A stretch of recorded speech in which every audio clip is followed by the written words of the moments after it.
Sekilas performa Lukaku meningkat di akhir musim. Ia mampu torehkan 6 gol di 5 pertandingan terakhirnya di Liga.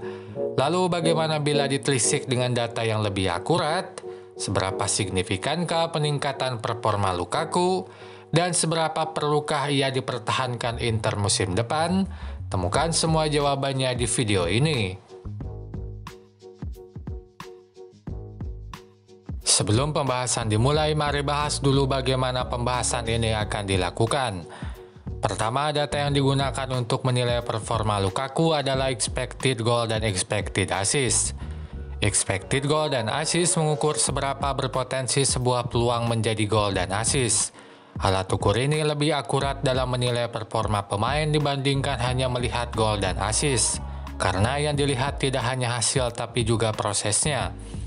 Istilah ini disimbolkan dengan angka 0 sampai 1. Semakin kecil angkanya, semakin baik. Nantinya expected akan dikurangkan dengan gol atau assist yang diciptakan untuk menemukan selisihnya. Semakin kecil selisihnya, semakin baik. Misalnya kita ambil contoh Erling Haaland. Ia adalah penyerang terbaik di 5 liga top Eropa.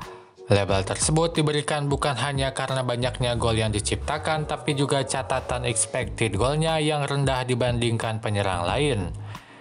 Ia torehkan 36 gol dengan expected goal 31,54. Selisih antara gol dan expectednya adalah negatif 4,46. Itu berarti Haaland mampu mencetak 4 gol lebih banyak dari seharusnya. Data tersebut menunjukkan finishing Haaland sangatlah baik. Kedua, data yang digunakan berasal dari pertandingan liga karena hanya itu yang tersedia di berbagai situs data sepak bola. Meskipun begitu, akurasinya tetap tinggi karena pertandingan liga lebih banyak dibandingkan UCL dan Copa, sehingga syarat penyimpulan tetap terpenuhi. Oke, mari kita mulai pembahasannya. Di Liga, Lukaku dan Dzeko hasilkan 9 gol. Dari 9 gol tersebut, expected keduanya secara berturut-turut 8,32 dan 10,28. Itu berarti selisih gol dan expected Lukaku adalah negatif 0,68. Sementara Dzeko 1,28. Ingat, semakin kecil selisihnya semakin baik. Maka dalam penciptaan gol, Lukaku lebih baik karena punya nilai expected gol lebih kecil. Ia lebih mampu memanfaatkan setiap peluang menjadi gol.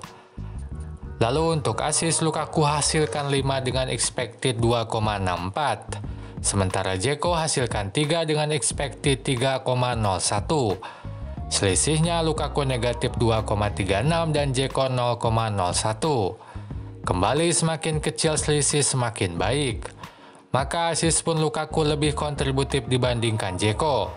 Ia lebih bisa memanfaatkan potensi assist menjadi assist. Dari dua variabel tersebut terlihat bahwa sebagai pencetak gol dan partner Lautaro, Lukaku lebih baik. Ia mampu unggul dalam mengonversi kesempatan menjadi gol dan assist dibandingkan Dzeko. Lalu mengapa ini bisa terjadi? Lukaku alami peningkatan drastis di penghujung musim. Expected goal dan asisnya meningkat tajam di 7 pertandingan terakhir sehingga mampu menutup performa buruknya di awal sampai tengah musim. Total dalam 7 laga itu ia hasilkan 6 gol dan 4 asis. Hal sebaliknya terjadi pada Dzeko. Dalam 7 laga terakhir saat ia tampil sebagai line up, ia hanya hasilkan 2 gol dan 0 asis. Performanya justru sedikit menurun di akhir musim ini. Selain itu, dari sisi kebugaran pun Lukaku lebih unggul dari Dzeko. Dari 7 laga terakhir sebagai line up, hanya sekali Lukaku tidak main sampai menit akhir. Itu pun ia diganti di menit 87. Sebaliknya, Dzeko tidak pernah tidak untuk diganti. Ia selalu diganti di menit 60 atau 70. Ini menandakan usia tak bisa dibohongi. Usia Dzeko yang sudah 37 tahun membuat kebugarannya menurun. Dari analisis tersebut ada 2 hal yang bisa disimpulkan. Pertama, penyerang terbaik kedua adalah Lukaku. Ia unggul dalam variabel expected goal dan assist serta kebugaran. Kedua, musim depan Inter butuh duet baru untuk lini depan karena sudah tidak mungkin andalkan duet utama Lautaro Dzeko. Sebab di akhir musim ini Dzeko sudah menunjukkan penurunan.